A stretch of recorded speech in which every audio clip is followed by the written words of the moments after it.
জনম দুঃখিনী মা যদি একবার চলে যায়, কারণ তুই হারাইলি না, কারণ তুই হারাইলি।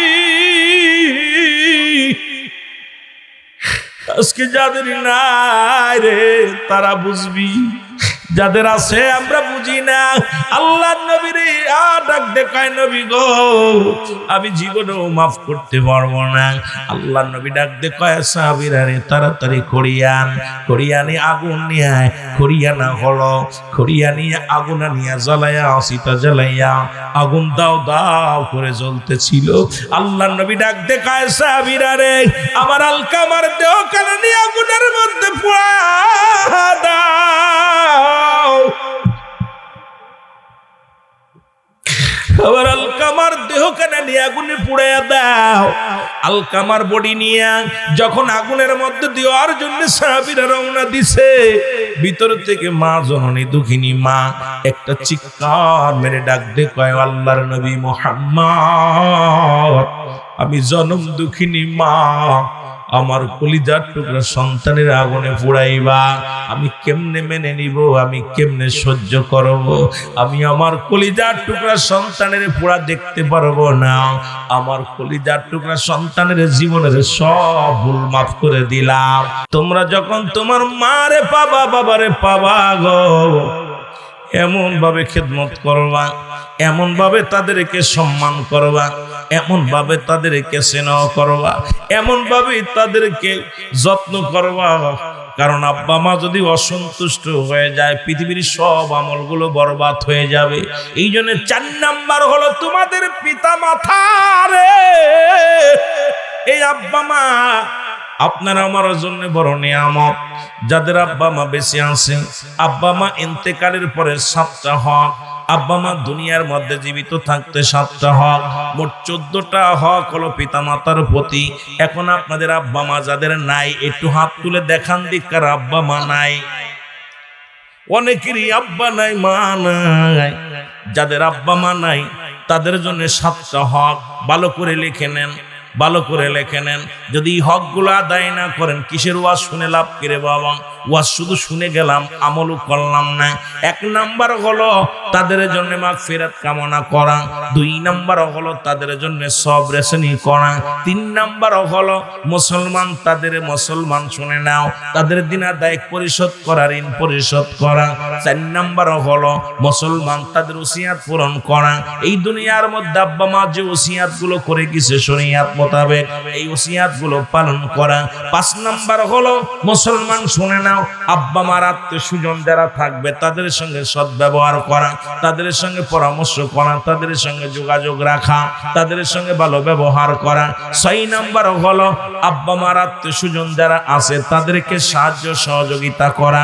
এই দুনিয়ার মধ্যে বাবার আত্মীয়, মার আত্মীয়, অনেক বাবারা দেখা যায় খালামণি অসুস্থ, খালার দেখার সময় নাই, চাচা অসুস্থ, চাচার দেখার সময় নাই। আইরে কপাল পুরা মৌলবীরা, কপাল পুরা যুবকেরা শুনে নেয়। এই জন্য রাসূল বলছে 6 নাম্বার হলো তোমার বাবার আত্মীয়, তোমার মায়ের আত্মীয় যারা আছে রে তাদেরকে সাহায্য সহযোগিতা করো। 7 নাম্বার হলো পিতা মাতা, তাদের কবরটা বেশি বেশি করে জিয়ারত করো।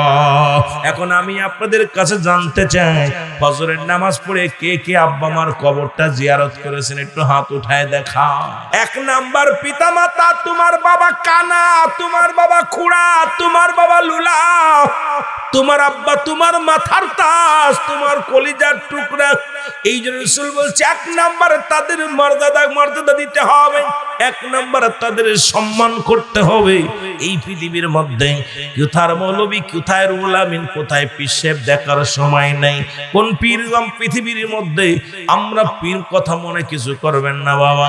দেখা যায় নিজের বাবারে বাবার ডাকের সময় পাই না, কিন্তু পীরের দরবারে অনেকে যায়, কিন্তু এমন পীরের কাছে বায়াত গ্রহণ করেছেন যে পীর সারা জীবন। আমরা যারা আটকুশি পীরের দরবারে মুরিদ, হুজুর বলতেন বাবা তোমার আব্বা মা কি জীবিত আছে? যদি থাকে তাদের খেদমত করবা, তাদের অনুমতি নিয়ে আসবা।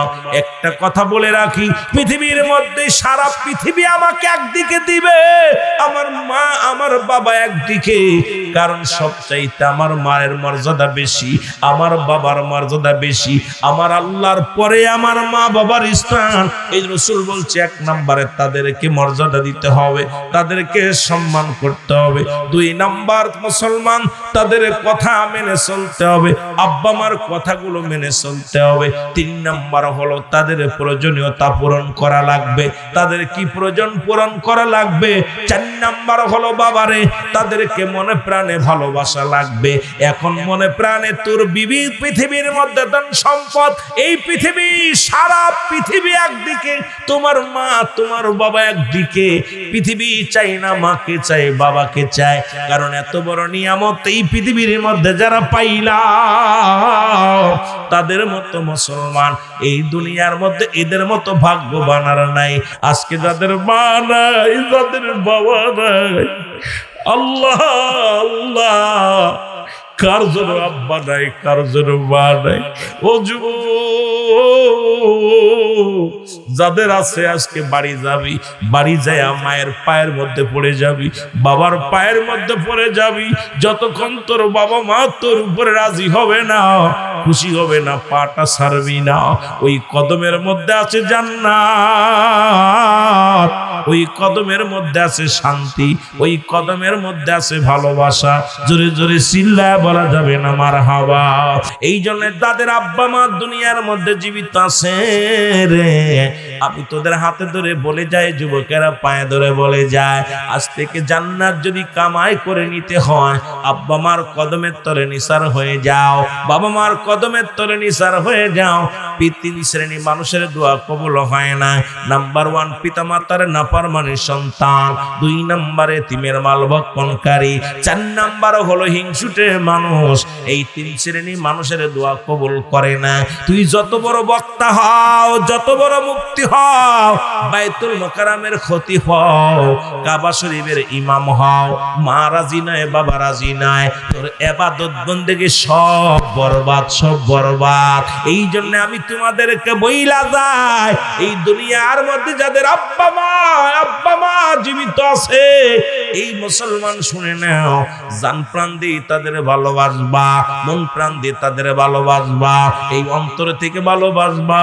সারা পৃথিবী একদিকে, মার ভালোবাসা একদিকে, সারা পৃথিবী একদিকে, বাবার ভালোবাসা একদিকে। এই দুনিয়া থেকেই জান্নাত কামাই করে নিতে পারবা যদি আব্বা মারে রাজি খুশি করিয়ে ইবাদত বন্দেগী করতে পারবা। ও মুসলমান শুনে নাও, শুনে নাও, এ যুবক শুনে নাও, শুনে নাও। 7 নাম্বার হলো তাদের সঙ্গে যোগাযোগ করতে হবে, আব্বা মার সঙ্গে নিয়মিত যোগাযোগ করা লাগবে। এই 14টা হক নিয়ে যদি আলোচনা করি, এক একটা হকের উপর আলোচনা করলে আজকে রাত কেটে যাবে রে। এই 14টা হক আমি জানাই দিলাম আপনাদেরকে। মুসলমান শুনে নাও, এই মুসলমান 5টা গুরুত্বপূর্ণ বিষয় আপনার জীবন দশায় বলতেছিলাম আব্বা মার কথা। 4 নাম্বার আব্বা মা। এই পৃথিবীর মধ্যে মায়ের সঙ্গে কোনো তুলনা হয় না রে। মার লগে কোনো তুলনা হয় না। দরদি মা, আজকে কার জন্য মা দুনিয়ায় নাই, কার জন্য বাবা নাই। আমার নবী বললেন সাহাবীরা রে, তোমার বাবা মার মুখের দিকে শুধু মায়ের নজরে তাকাইবা, একটা কবুল আজরের সব তার আমলনামায় লেখা হয়ে যাবে। সাহাবীরা বলে হুজুর এই কাজটা যদি একাধিকবার করি, শুধু মার মুখের দিকে তাকাইবা, বাবার মুখের দিকে তাকাইবা, সুন্দর করে আব্বা মার মুখের দিকে তাকাইবা, মায়ের নজরে মহব্বতের নজরে তোমার আমলনামায় একটা করে কবুল হজরের সব হয়ে যাবে। নবীজি বললেন, সাহাবীরা বলে হুজুর এই কাজ যদি একাধিকবার করি গো, নবী বললেন তোমরা যতবার করবা, যতবার তাকাবা, এক একটা করে সব আমল নামায় লেখা হয়ে যাবে। আজকে কপাল পোড়া সন্তান বোর মুখের দিকে তাকাইয়া আনন্দ করো, প্রেমিকার মুখের দিকে তাকাও, আব্বা মা ডাক দিয়ে রাগ নজরে তাকাও, বাবার যখন ডাক দিছে বাবার মুখের দিকে মায়ের নজরে তাকাও, মার মুখের দিকে মায়ের নজরে তাকাও। এত পরিমাণ সব আব্বা মারে মুসলমান তাদের দিকে তাকাইলে, ও মুসলমান শুনে নাও। সাহাবীরা বলে হুজুর আজকে আমি এত বড় আমলগুলা আমাদেরকে জানাইলা। আমার নবী সাহাবীরা বলে, নবী গো, এই দুনিয়ার মধ্যে আমাদের মাও না, আমাদের বাবাও নাই। নবীজিও কান্দে, সাহাবীরাও কান্দে। আমার আল্লাহ কয় খাবে, ও জিবরিল তাড়াতাড়ি যাও, আমার নবীর যা বলো আজকে যাদের আব্বা মা নাই তারা যেন আব্বা মার কবরের পাশে দাঁড়াইয়া এইভাবে ডাক দে, বলে রব্বির রহমহুমা কামা রব্বায়ানি সগীরা। জোরে বলেন, রব্বির রহমহুমা কামা রব্বায়ানি সগীরা। রাসূলের কাছে আসলেন সাহাবীরা, ছুটে আসলেন, ইয়া রাসূলুল্লাহ, ইয়া হাবিবাল্লাহ, আপনার আলকামা মৃত্যু শয্যায় সজ্জিত, কিন্তু আপনার আলকামার মৃত্যু হয় না, মরণও হয় না, মরণ যন্ত্রণায় ছটফট করে। আর মরণ যে কত কষ্ট, আল্লামা মুফতি আমজাদ আলী সাহেব ওনার কিতাবের মধ্যে লেখলেন, কিতাবের নাম ফতোয়ায়ে মুসলমান দাও, মুসলমান শুনে নাও, বাহারে শরিয়াত, এই কিতাবের মধ্যে উনি লেখলেন, মানুষ যখন সাধারণ মৃত্যুবরণ করে 70টা তাজা উটের গায়ের চামড়া জবাই না করিয়া উল্টো দিকে টান দিয়া লবণ আর মরিচ লাগা দিলে যতটুকু যন্ত্রণা হয়,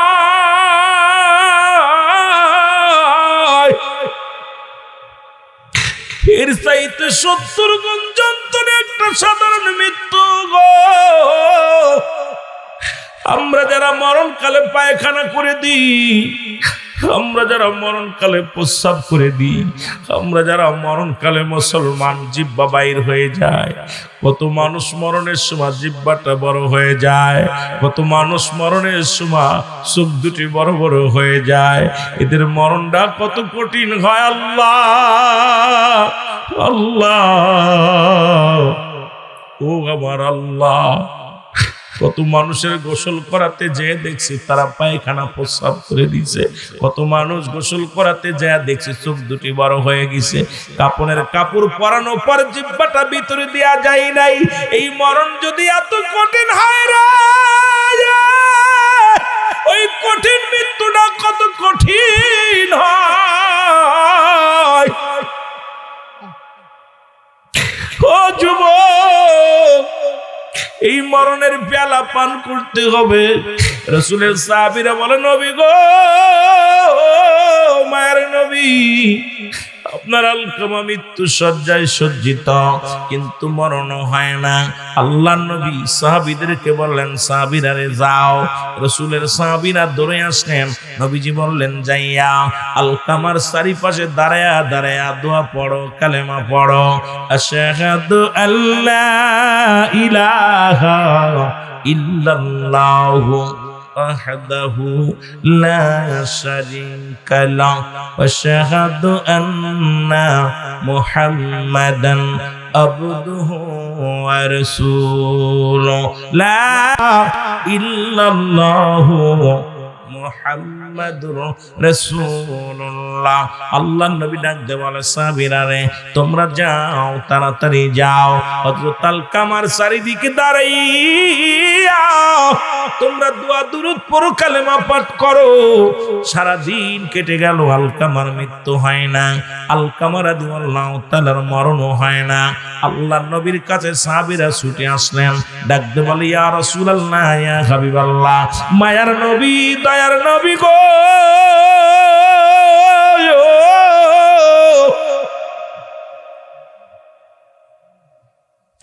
রহমতের নবী, রাহমাতুল লিল আলামিন নবী গো, আপনার আলকামার মৃত্যু হয় না, মৃত্যু যন্ত্রণা দূর হয় না রে। আলকামা কালেমা পড়তে পারে না, মরণও তার হয় না। আল্লাহর নবীজি হাত উঠায় দোয়া করে, রব্বা রব্বুল আলামিন, ও আমার আল্লাহ, তুমি আমার আলকামারে মাফ করে দাও, আমার আলকামার মৃত্যু যন্ত্রণা লাঘব করে দাও। আরে আল্লাহ ডাক দিয়ে কয় জিবরিল তাড়াতাড়ি যা, আমার হাবিবরে যা বল, আমার নবীরে যে বল, এই পৃথিবীর মধ্যে আজকে আপনার নবীর দোয়া কবুল হবে না, কারণ এই দুনিয়ার মধ্যে এখনো পর্যন্ত জনম দুঃখিনী মা জিন্দা। জোরে জোরে বলো আল্লাহু আকবার। আল্লাহর নবী হাত নামায় ফেললেন, দূরে আসলেন আলকামার বাড়িতে, সালাম দা, আসসালামু আলাইকুম ইয়া আহলাল বাইত, আসসালামু আলাইকুম ইয়া আহলাল বাইত। ওয়ালাইকুম আসসালাম। কে রে? কয় আমি রাহমাতুল লিল আলামিন। নবী কয় মা গো, আপনি কি আলকামার মা? কয় আমি আলকামার মা। আমার নবী ডাক দে কয় মা গো, আমার আলকামা কি অপরাধ করেছে একটু জানতে চায়। আমার নবী বলা পরে আলকামার মা ডাক দে, কে? মুহাম্মদ সাল্লাল্লাহু আলাইহি ওয়াসাল্লাম। আমার আলকামা জীবনে এক ওয়াক্ত নামাজ ছাড়ে নাই, আমার আলকামা জীবনে একটা মিথ্যা কথা বলে নাই, আমার আলকামা একটা রোজা ছাড়ে নাই, আমার আলকামা তো কোনো আমল কোনোদিন ছাড়ে নাই। আল্লাহর নবী ডাক দে কয় মা, তাহলে আমার আলকামারা তো মৃত্যু যন্ত্রণা কেন হয়? আল্লাহর নবী কয় মা গো, আলকামারে মাফ করে দাও।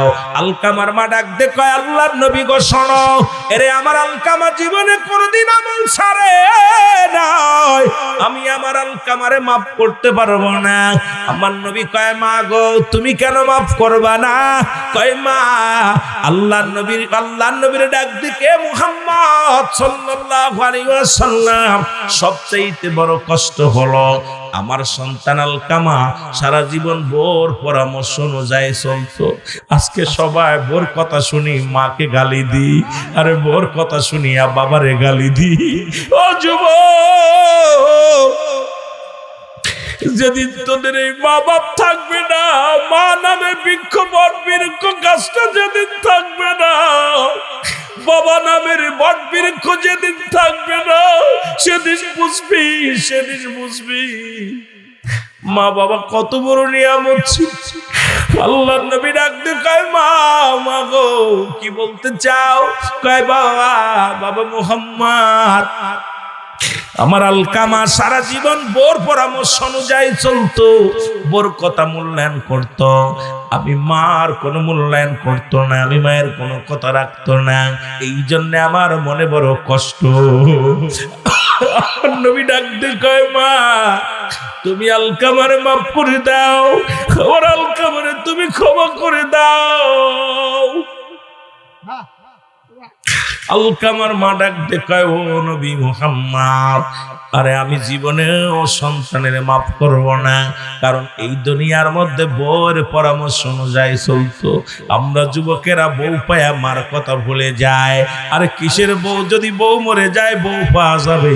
নবী মুসা রব্বি কারীমের দরবারে চলে গেলেন, রব্বুল আলামিনের সঙ্গে আলাপ, রব্বুল আলামিনের সঙ্গে দিদার। রহমতুল নবী, রাহমাতুল লিল আলামিন ও মুসলমান নবীর সঙ্গে দিদার করেছেন একজন নয়, অসংখ্য নবী। রব্বি কারীমের সঙ্গে দেখার বড় স্বপ্ন ছিল না, আল্লাহ বলেন লাম, কখনোই না। কিন্তু নবী মুসা আলাইহিস সালামের সঙ্গে রব্বি কারীমের দিদার হলো, সশরীরে নয়, রব্বি কারীমের দিদার পেয়েছিল পর্দার মধ্যে থাকিয়া। জোরে বলেন মারহাবা। আল্লাহর নবী রব্বুল আলামিনের দিদার করলেন, দিদার করার পর ডাকতে বলেন, রব্বুল আলামিন, আমি আপনার কাছে 3টা প্রশ্নের উত্তর চাই, একটু জানার জন্য আমি আসছি আল্লাহ গো। আল্লাহর নবী বলে, মুসা রে কি নালিশ সেই 3টা প্রশ্ন কি বলো? বলে রব্বুল আলামিন, 1 নাম্বার প্রশ্নের উত্তর জানতে চাই। আমার আসার সময় একজন ধনী আমার জিগাইছে, মুসা রে, নবী মুসা রে তুমি কই যাও? আমি বলতেছিলাম আমি রব্বি কারীমের সঙ্গে দিদারে যাই। ওই লোক বলেছিল, নবী মুসা তোমার আল্লাহরে জিগাইবানি,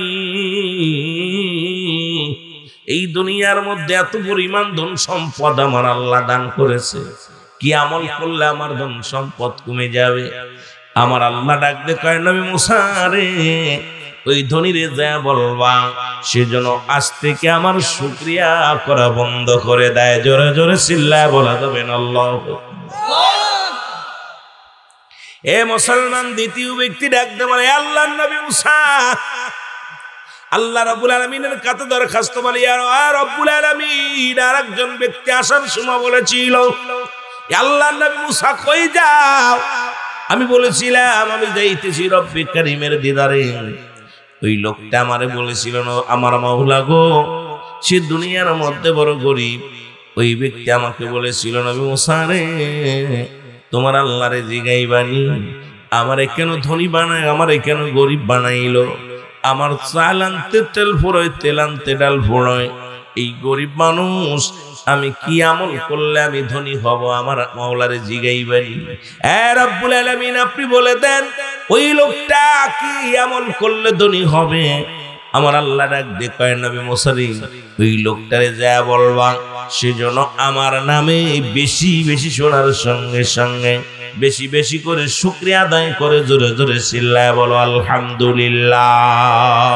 আর একটা প্রশ্নের জবাব আমি চাই গো ও আমার আল্লাহ, সেই জবাবটা আমি চাই আপনার দরবারে গো আল্লাহ। সেই জবাবটা হলো, একজন হাত পা নাই, জমিনের মধ্যে ঘোরাঘুরি করে, হাতও নাই, পা নাই, হাঁটতে পারে না। এই লোকটা আমার জিগাইল, আল্লাহর নবী মুসা, তুমি কই যাও? আমি বললাম আমি রব্বে কারীমের দিদারে যাই। ডাক দে বলে, নবী মুসা, তোমারে বলি গো, তোমার আল্লাহরে কি জিগাইবানি? আমার তো হাত নাই, পা নাই, আমার মতো প্রতিবন্ধী, আমার মতো কানা কোড়া অসাল কেন বানাইলো? আমারে কোনো কাজে লাগবে নি, তোমার আল্লাহরে জিগাইবানি। আমার আল্লাহ কয়েন, মুসারি যা বলবা, যার হাত নাই, পা নাই, এই লোকটারে যা বলবা, তাকে আমি দুনিয়ার মধ্যে পাঠাইলাম, বানাইলাম। জাহান্নামের মধ্যে কিছু ছিদ্রা আছে, ওই জাহান্নামের ফুটো বন্ধ করার জন্য, ছিদ্রা বন্ধ করার জন্য আমি তারে দুনিয়ায় পাঠাইলাম। জোরে বল আল্লাহ। আল্লাহর নবী ডাকতে বলে রব্বুল আলামিন, আল্লাহর নবী মুসা ডাকতে বলে রব্বুল আলামিন, আমি কেমনে এই লোকটারে বলবো যে হাঁটতে পারে না, চলতে পারে না, যে ব্যক্তি হাত নাই, পা নাই, এই লোকটারে আমি কেমনে যা বলবো? আমার আল্লাহ বলবে, যাও রে মুসা যাও, আর দেরি করো না, তোমার আমি বলছি তুমি চলে যাও। মুসা নবী রওনা হয়ে গেলেন। দেখা হলো ধনীর সঙ্গে। ধনী জিগায়, আল্লাহর নবী মুসা রে, তোমার মাওলারে জিগাইছনি, আমি কি আমল করলে আমার ধন সম্পদ কমে যাবে? নবী মুসা ডাক দেখো, ধনী শোনো গো, ও ধনী শোনো, আজ থেকে তুমি আমার আল্লাহর শুকরিয়া আদায় করবা না, দুনিয়ার মধ্যে তোমার ধন সম্পদ কমে যাবে। ধনী ডাক দেখো, নবী মুসা, আমারে কি পাগল পাইছো রে? আল্লাহ ধন সম্পদ দিয়ে আসমান থেকে জমিন পর্যন্ত ভরে দেয়, তবু আমি শুকরিয়া আদায় করতে আমি বন্ধ করার সম্ভব নয়। উচ্চ কণ্ঠে আওয়াজ দিয়ে বলে আলহামদুলিল্লাহ। সঙ্গে সঙ্গে আল্লাহ তার ধন সম্পদ আরো দ্বিগুণ বাড়ায়া দিছে। ধরে বলা যাবে না আলহামদুলিল্লাহ। এ মুসলমান, দুঃখে থাকো, সুখে থাকো গো, শুকরিয়া আদায় করো রব্বে কারীমের। ভালো আছো আলহামদুলিল্লাহ, কষ্টে আছো আলহামদুলিল্লাহ, খেয়ে আছো আলহামদুলিল্লাহ। শুকরিয়া আদায় করো কার? আর একটু জোরে বলা যাবে না কার? এবার আল্লাহর নবী মুসা যাইতেছিলেন, আবার ডাকতে বলে, গরিব ডাকতে কয়, নবী মুসা, তুমি তোমার আল্লাহরে জিগাইছো নি কি আমল করলে আমি ধনী হইব, আমার এই গরিবতা দূর হয়ে যাবে? নবী মুসা কয়, ও মহিলা শোনো, মা গো তুমি শোনো, আমার রব্বুল আলামিন বলছে তুমি আজ থেকে বেশি বেশি শুকরিয়া আদায় করবা আমার আল্লাহর। মহিলা ডাকতে কয়, ও নবী মুসা, তোর আল্লাহ আমারে কি দিছে? আমি গরিব মানুষ, কি এমন দিছে যে তার জন্য এত শুকরিয়া আদায় করব? এর কি আমারে দিছে? আমি গরিব মানুষ। সঙ্গে সঙ্গে আল্লাহ একটা তুফান দিলেন। তুফান আসিয়া মহিলার বুড়ি মায়ের ঘরটা ভেঙে গেল। বুড়িমা কান্দের কয়, ও নবী মুসা, সারাদিন ভিক্ষা করে খাইতাম, মানুষের বাড়ি বাড়ি চাইয়া আসে খাইতাম, কিন্তু রাত্র যখন হইতো ঘরে এসে মাথা দিয়ে ঘুমাইতাম। আজকে সেই জায়গাটা ভেঙে গেল। সুতরাং এরে তোমার আল্লাহর জিগা, আজকে আমি নাফরমানি করছি আর বুঝতে বাকি নাই। আল্লাহর নবী মুসা রে, আমি শুকরিয়া আদায় করি আল্লাহর দরবারে। মহিলা যখন শুকরিয়া আদায় করেছে, সঙ্গে সঙ্গে আল্লাহ তারে ধন সম্পদের মালিক বানায় দিয়েছে। জোরে বলেন আলহামদুলিল্লাহ। নবী মুসা যাইয়া ডাক দে কয়, মুসলমান গভীর মনোযোগ শোনো গো। মহিলা শুকরিয়া আদায় করে রব্বি কারীমের, আমার আল্লাহ ধন সম্পদ দান করলেন। এবার ওই প্রতিবন্ধী যারা হাত নাই, যারা পা নাই, ডাক দেখো আল্লাহর নবী মুসা, তোমার আল্লাহরে জিগাইছনি? ও নবী মুসা, তোমার মাওলারে জিগাইছনি আমারে কেন পাঠাইলো দুনিয়ার মধ্যে? আমারে দিয়ে কোনো কাজে লাগবে কিনি? আমার তো হাত নাই, পা নাই, দুনিয়ার মধ্যে বড় অসাল, আমারে কেন দুনিয়ার মধ্যে পাঠাইলো গো? একটু জানবানি, শুনছনি? আল্লাহর নবী মুসা ডাক দেখো, প্রতিবন্ধী শোনো, তোমারে আমার আল্লাহ বানাইছে, তুমি যদি শোনো বড় কষ্ট পাবা। আমার আল্লাহ তাআলা তোমারে নি বানাইছে, জাহান্নামের মধ্যে কিছু ছিদ্র থাকবে, ওই জাহান্নামের ছিদ্রগুলো বন্ধ করার জন্য বানাইছে তোমারে। সঙ্গে সঙ্গে প্রতিবন্ধী চোখের পানি মুছিয়া উচ্চ কণ্ঠে আওয়াজ দিয়ে বলে আলহামদুলিল্লাহ। নবী মুসা ডাক দে কয়, প্রতিবন্ধীরে তোর তো হাত নাই, তোর তো পা নাই, তারপরও তুই শুকরিয়া আদায় করলি, জাহান্নামের ছিদ্র বন্ধ করব।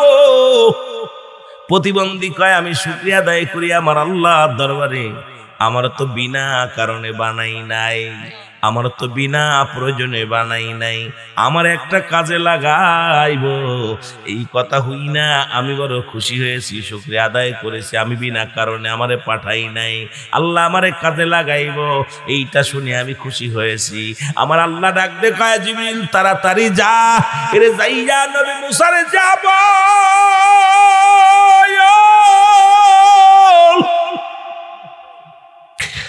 আমি আল্লাহ রাব্বুল আলামিন ওই প্রতিবন্ধীর জন্য একটা নয়, দুটি নয় রে, ওই জাহান্নাম জাহান্নামের দরজা বন্ধ করে দিলাম, আর জান্নাতের দরজাগুলো, ওই 8টা জান্নাতের দরজাগুলো খুলে দিলাম। জোরে জোরে চিল্লায় বলা যাবে না আলহামদুলিল্লাহ। এই শুকরিয়া আদায়ের জন্য জাহান্নামের আগুন আল্লাহ হারাম করে দিল। এই জন্য যখনই যে হালাতে থাকেন শুকরিয়া আদায় করবেন, বলবেন আলহামদুলিল্লাহ। সুখে আছেন বলবেন আলহামদুলিল্লাহ, দুঃখে আছেন বলবেন আলহামদুলিল্লাহ। রাখার মালিক কে?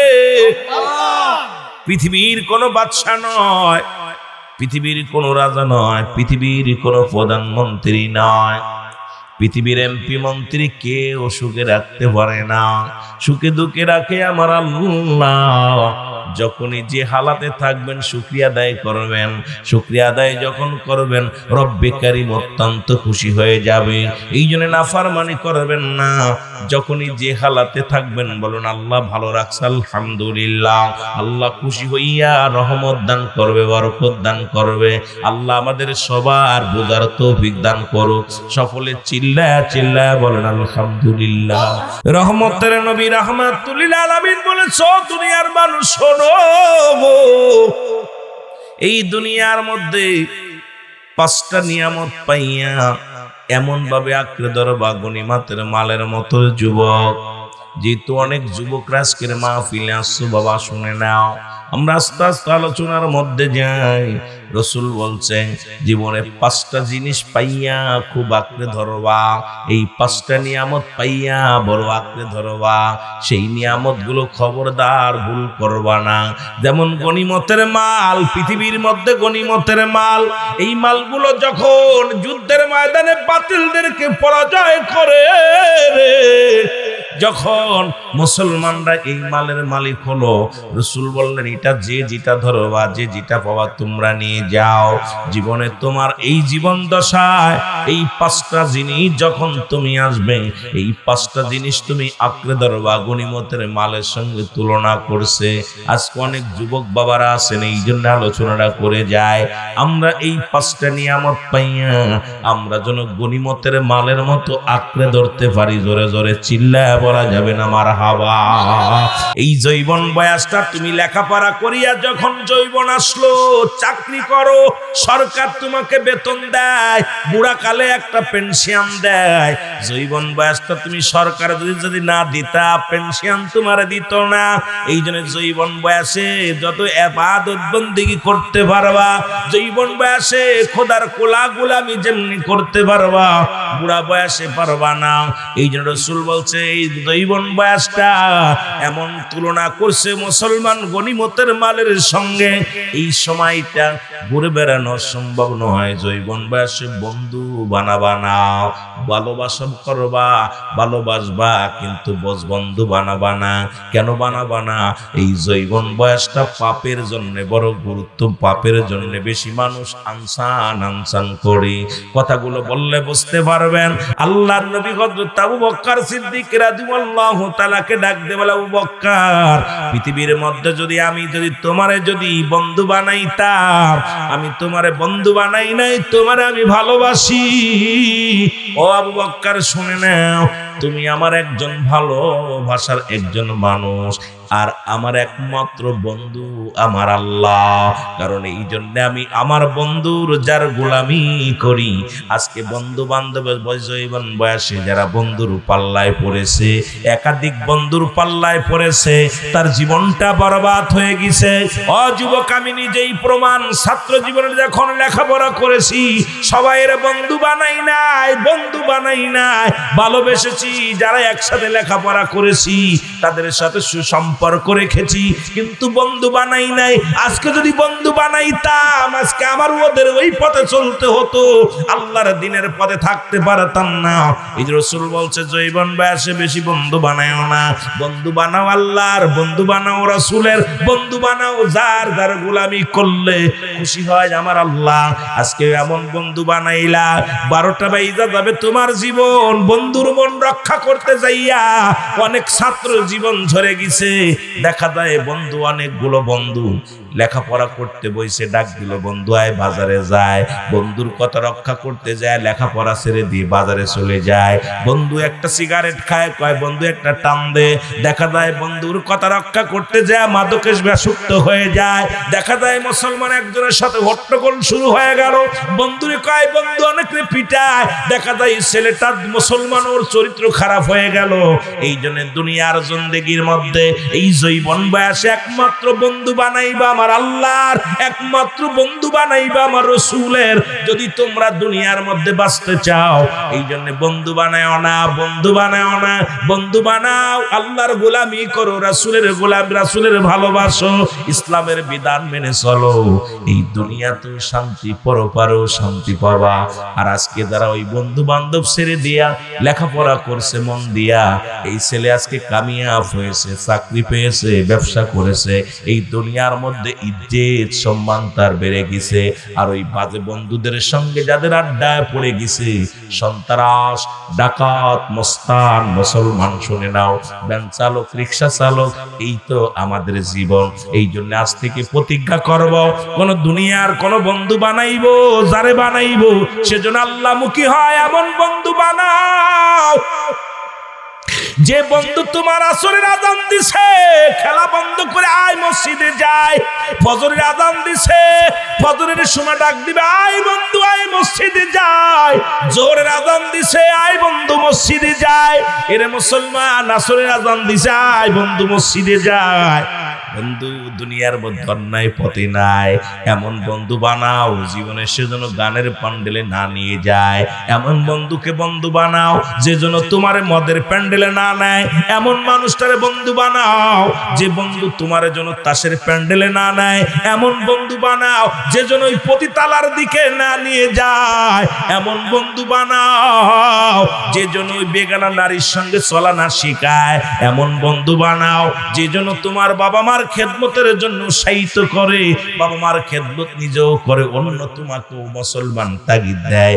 এমন বন্ধু যদি বানাইতে পারো এই দুনিয়া তো শান্তি, পরপারও শান্তি। জোরে বলেন ঠিক কি না? বলতেছিলাম 1 নাম্বার হলো যৌবন বয়স। মনে আসেনি বাবা? এই যৌবন বয়সটা পাইয়া গনিমতের মালের সঙ্গে তুলনা করছে নবীজি আমার। তোমরা এই জীবনটার মধ্যে যতটুকু সময় পাবা ইবাদতে মাসগুলো হয়ে যাবা, নামাজ পড়বা, রোজা রাখবা, সৎ পথে চলবা, সত্য কথা বলবা, মা বাবার খেদমত করবা, পরিবার পরিজনের খেয়াল রাখবা, নিজের পড়ালেখার দিক নজর রাখবা, এক কথায় নিজের শরীরের যত্ন করবা। ও যুবক, 2 নাম্বার হলো রাসূল বলছে শারীরিক সুস্থতা। কারণ দুনিয়ার মধ্যে সুস্থতা যখন থাকবা এই গনিমতের মালের সঙ্গে তুলনা করেছে। তুমি যখন সুস্থ হবা এই সুস্থ অবস্থায় যত কাজকর্ম করে শান্তি পাবা, অসুস্থ হলে এই শান্তি পাবা না। যার মাথায় জ্বালা সে শান্তি পায় না, যার পেটে ব্যথা সে কাজ করে শান্তি পায় না, যার মুসলমান চোখে জ্বালা সে কোনো কাজ করতে পারে না। রাসূল বলছে সুস্থতা আল্লাহর একটা বড় নিয়ামত। এই সুস্থ অবস্থায় যতক্ষণ পর্যন্ত তুমি সুস্থ থাকবা, যতক্ষণ পর্যন্ত আল্লাহ তোমাকে সুস্থ রাখছে, তুমি বেশি বেশি ওই গনিমতের মালের সঙ্গে তুলনা করছে সুস্থ জীবন। তোমরা বেশি বেশি করে রব্বে কারিমের ইবাদত বন্দেগী করবা। জোরে বলেন মারহাবা। মুসা নবী ডাকতে বলে, আল্লাহ তুমি যদি আল্লাহ হও, তুমি যদি মুসা হও, আমি যদি আল্লাহ হই, তুমি আমার কাছে কি চাইবা? তোমার কি কোনো চা আসেনি? আল্লাহ বলে, নবী মুসার জীবনেও তুমি আল্লাহ হতে পারবা না। মুসা কাল্লা, তুমিও জেনে রাখো তুমিও কোনোদিন মুসা হতে পারবা না। কথা বুঝলি? এখন মুসা নবী কয়, ধরেন আপনি মুসা, আমি আল্লাহ, আমার কাছে কি চাইবেন? আল্লাহ কয়, মুসা রে, যদি তোর কাছে কিছু চাইতাম, তুমি যদি আল্লাহ হতে আর আমি যদি মুসা হতাম, 1 নম্বরে তোমার কাছে চাওয়া ছিল আমার শারীরিক সুস্থতা। যার দেহ ভালো তার সব ভালো, ধন সম্পদ টাকা পয়সার অভাব নাই, দেহের মধ্যে রোগ ঢুকছে শান্তি নাই। জোরে বলেন ঠিক কিনা? এই জন্য আমার রাসূল বলছে, তোমরা যখন সুস্থ থাকবে, যখন তোমরা সুস্থ থাকবে, বেশি বেশি করে ইবাদত করবা, নফল নামাজ বেশি পড়বা, জিকির আজকার বেশি করবা। অসুস্থ হয়ে গেলে এইরকম আমল করে শান্তি পাবো না, বুড়ো হয়ে গেলে আমল করে শান্তি পাবা না। বাবারা আমার, এইরকম যে কোনো মানুষ সবসময় তো সুস্থ থাকবেন না, যে কোনো মুহূর্তে আপনি দুর্বল হয়ে যাবেন, যে কোনো মুহূর্তে আপনি অসুস্থ হয়ে যাবেন। এই জন্য যতক্ষণ পর্যন্ত, যতদিন 10 দিন পারেন, 20 দিন থাকেন, 50 বছর থাকেন, যখন আপনি সুস্থ থাকবেন আল্লাহর দরবারে বেশি বেশি ফরিয়াদ করবেন, ইবাদত করবেন। এই সময়টা আপনি গনিমতের মালের মতো যত পাবেন ধরে নিবেন। ওই ঝড় যখন আসে, আম কুড়াইতে গেলে ঝড় যদি সেরে যায়, ঝড়ের ভিতরে গেলে আম কুড়ানো যায়, ঝড় সেরে গেলে যায় দেখবেন তলায় পাতা আছে, আম নাই, কারণ আম তো ঝড়ের ভিতরে যারা আছে তারা কুড়িয়ে নিয়ে গেছে। এই জন্য মুসলমান, যখন আপনি যৌবন বয়স থাকবে, যখন আপনি সুস্থতা থাকবেন, বেশি বেশি করে রব্বে কারিমের গোলামি করবেন, নবীর প্রেমের দুরূদ পড়বেন, মা বাবার খেদমত করবেন, অর্থ উপার্জন করবেন, এই দুনিয়ার মধ্যে ভালো কাজের জন্য পাগল হবেন, সন্ধান করবেন। আল্লাহ যেন আমাদের বোঝার তৌফিক দান করে। জোরে জোরে চিল্লায় বলো মারহাবা। এ মুসলমান, 3 নাম্বার হলো, বলতেছি 5টা বলেছিলাম, খুব খেয়াল করবেন। সারা জীবন ওয়াজ শুনছেন, একটু বোঝায় দিয়ে যে আপনাদেরকে বেশি লম্বা আলোচনা নয়, লম্বা আলোচনাও করার নিয়ত নাই।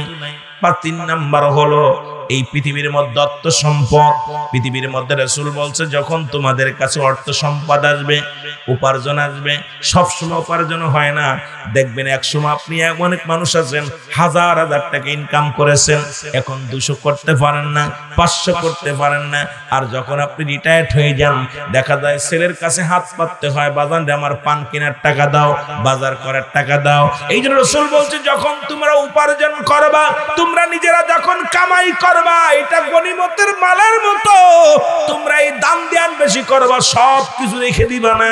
ওই ছেলের কাছে এমন একটা দিন আজকে মাহফিলটা হয়, এমন আমার বাবারা আছে নিয়ত করেছিল 500 টাকা মাহফিলে দেবে, কিন্তু ছেলেরে বলছে ছেলেরে বাদান রে আমারে 500 টাকা দাও। কেন? ভাই মাহফিলে দিব। ছেলে বলতে বলতে দিছে হয়তো 200 টাকার বেশি দেওয়ার মতো ক্ষমতা তার নাই, অথচ আমার বাড়ি, আমার ঘর, আমার সংসার সবই আমার, কিন্তু দেওয়ার আমার দুনিয়ার মধ্যে দান করার মতো ক্ষমতা আমার নাই। সব সিজ করে নিছে আমার ছেলে, সিজ করে নিছে আমার মেয়ে, সিজ করে নিছে আমার পরিবার পরিজন। এই জন্য যখন কোন ধন সম্পদ, যখন কোন অর্থ উপার্জন করবেন, ইহা থেকে বেশি বেশি করে দান খয়রাত করবেন। নবীজি বলছে তোমরা যখন তোমাদের কাছে অর্থ সম্পদ আসে, যখন তোমরা তোমাদের রিজিক আল্লাহ রাব্বুল আলামিন যখন তোমাদের বৃদ্ধি করে দেয়, এই সময় তোমরা ওই গনিমতের মালের মতো বেশি বেশি দান করবা। জোরে বলেন না মারহাবা। এই জমিনটা আমি রাখবো না, এই জমিনের মধ্যে যত মাটি আছে সমস্ত মাটিগুলো আমি আল্লাহ পুড়ায়া তামা বানায়া দিব। জমিনের মধ্যে যত পানি আছে সমস্ত পানিগুলো আমি আল্লাহ পুড়ায়া ছাই বানায়া দিব। যেদিন কিচ্ছু বলতে কিচ্ছু থাকবে না, সেদিন থাকবে শুধু আমার আল্লাহ। আল্লাহ কয় সেদিন থাকবো আমার রাসূলের ভালোবাসা নিয়ে। সুতরাং সবকিছু শেষ হয়ে যাবে, এই চিন্তা আপনার ছেলের মধ্যে নাই। জমি জমা শেষ হয়ে যাবে, আপনার ছেলে মেয়ের মধ্যে নাই। যখন আপনি উপার্জন করবেন, সন্তানদের জন্য রাখবেন, এবং যেটুকু পারবেন সাধ্য মতো বেশি বেশি দান ধ্যান করবেন, বেশি বেশি আল্লাহর দ্বীনের পথে ব্যয় করবেন। ওই ছেলে দিবে নেকির জন্য বইয়া থেকে লাভ নাই। নিজের কামা নিজে করো, নিজের এই কষ্টের শ্রমের টাকাগুলো আল্লাহর দ্বীনের পথে ব্যয় করো। প্রয়োজন হলে এই যে জুম্মার দিনে মসজিদে যা 50 টাকার 100 টাকা দিয়ে দাও, কারণ এখন দেওয়ার মতো ক্ষমতা আছে। এমন একটা দিন বুড়া হয়ে যাবে 5টা টাকাও মসজিদে দেওয়ার মতো ক্ষমতা তোমার থাকবে না। তখন বুড়া তোমার কাছে 1 টাকাও থাকবে না। ওই বাড়ি তোমার, গাড়ি তোমার, সংসারের চাবি এখন অন্যের হাতে, নিজের বলতে কিছু নাই। এই সময় আসার আগে বেশি বেশি দান ধ্যান করে যাও। জোরে জোরে বলেন মারহাবা। কথা কি ক্লিয়ার? বুঝতে পারেন আমার কথা? আমার দরবারে অনেক বড় বড় আলেম ছিল, আমরা দেখছি লক্ষ লক্ষ টাকা কামাইছে, কিন্তু এখন তো তার অবস্থা খুব ভয়ঙ্কর। এই সময় দান করো, বেশি বেশি করে দান করবা। কারণ তোমার টাকা তুমি দান করো, তোমার সম্পদ ছেলে মেয়ে যে কি এই চিন্তা তো নাই। এই মানুষটার ভিতরে যদি এই চিন্তা থাকতো যে কুল্লু মান আলাইহা ফান, সব শেষ করে দিবে কে? আল্লাহ। এই জোরে বলেন কে রাখবেনি? কোরআন আমার বাবার কথা, বাবার কথা না, দাদার কথা না। কোরআন বলতে সব কিছু আমি চূর্ণ বিচ্ছিন্ন করে দিব, কিচ্ছু রাখবো না, সব কিছু শেষ করে দিব। কিন্তু এগুলো খুব যত্ন করে রাখতেছে। আহা, কত যত্ন করে রাখতেছে। আরে ভাই, যত্ন করে রেখে দিচ্ছি, একদিন আমারই জাহান্নামের এই হয়ে যাবে, এইটাই আমার জাহান্নামের জন্য যথেষ্ট হয়ে যাবে। সব যা পাবো সব কিছু দিনের পথে ব্যয় করব, যেটুকু প্রয়োজন সেটুকু রাখবো, কিন্তু অপচয় করব না। যে আমি তাই বলে অপচয় করব না, আমি দিনের পথে ব্যয় করব, আল্লাহর দিনের পথে বাকিটুকু সন্তান পরিবার পরিজনের জন্য রেখে দিব। জোরে বলেন না মারহাবা, আরো জোরে বলেন মারহাবা। আমার রাসূল কে ধন এই জগতে বান্ধব আমরা চিনলাম না, আমার রাসূল কি ধন এই জগতে বান্ধব আমরা চিনলাম না। মহব্বতে বলেন আমার রাসূল কি ধন এই জগতে বান্ধব আমরা চিনলাম না। দয়াল নবী মায়ার নবী আমার জানের জান,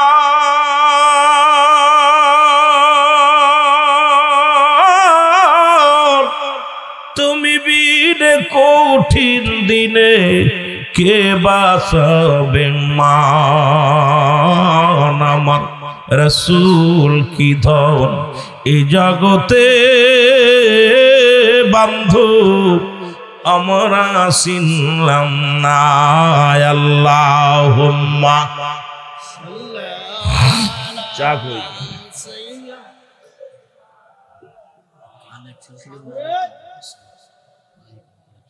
ওয়ালা আলী সাইয়্যিদিনা। এ দুনিয়ার মুসলমান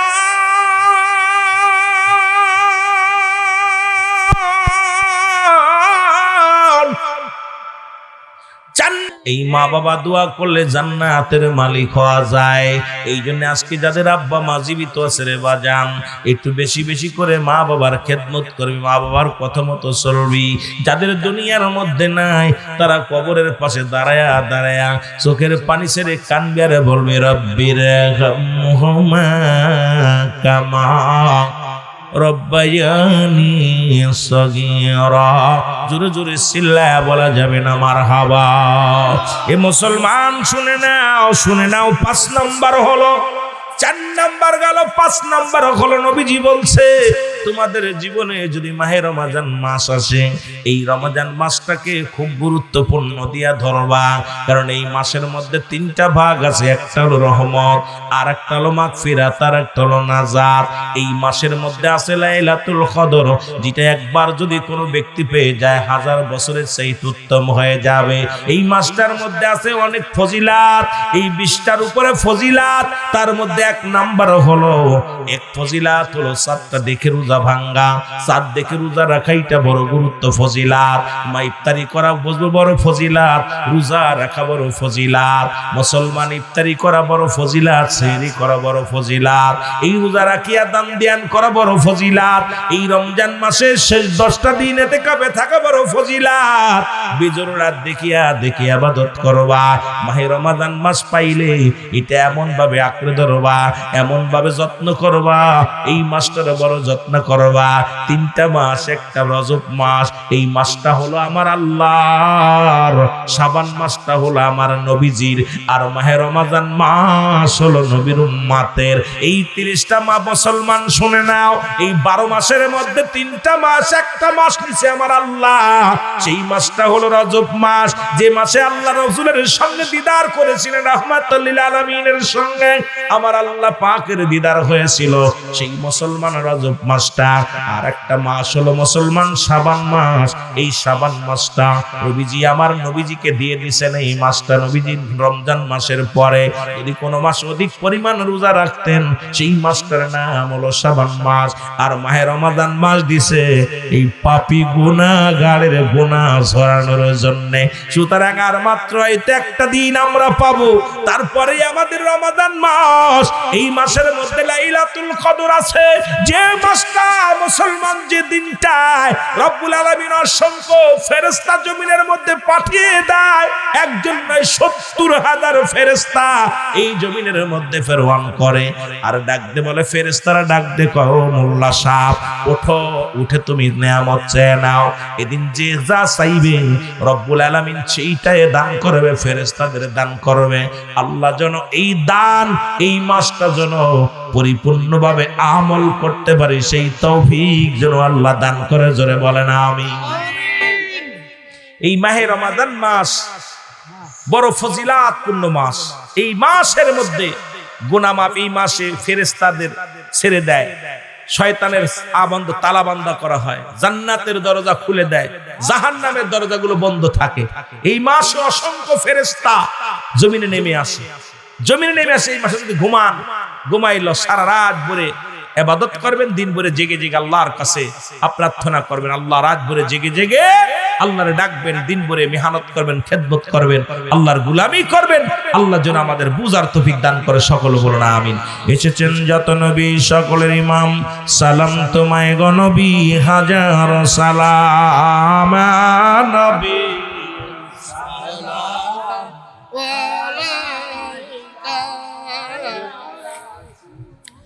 سلام عليك يا حبيب سلام عليك صلوات الله عليك يا رسول الله أنت يا حبيب الله নবীজি আসিবার আগে খবর দৌড়াত দিলে, আসিবে নূরে বুলবুল নামেতে মুহাম্মদ রাসূলুল্লাহ সালামু আলাইকা ইয়া রাসূল সালামু আলাইকা ইয়া হাবিব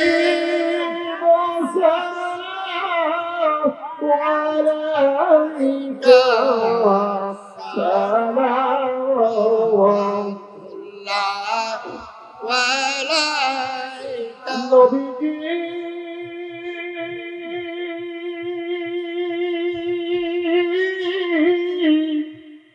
নবী নবী আমার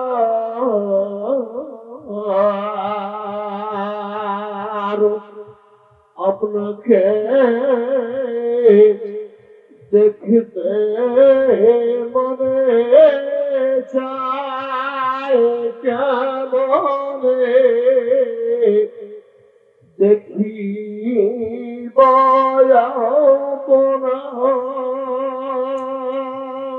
বয়াপনায় দিয়েন দেখা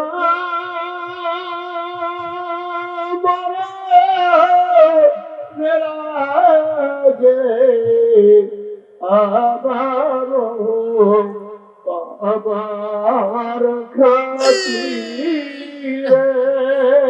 ইয়া নবী সালাম আলাইকা ইয়া রাসূল সালাম আলাইকা ইয়া হাবিব সালাম আলাইকা সালাওয়াতুল্লাহ